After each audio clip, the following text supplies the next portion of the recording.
प्रतिदिनं संस्कृतं part 3. Who are you?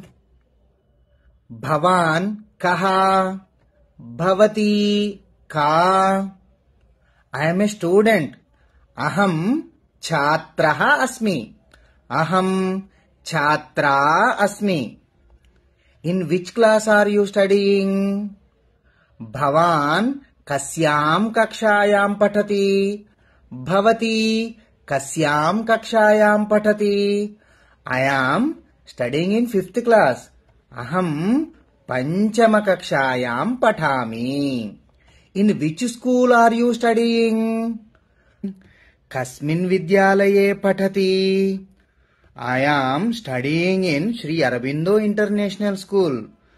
अहं श्री अरविंदो अंतर्जातीय विद्यालये पठामि. Thank you. धन्यवादः. Take a screenshot. If you have any doubts, ask me in comment box.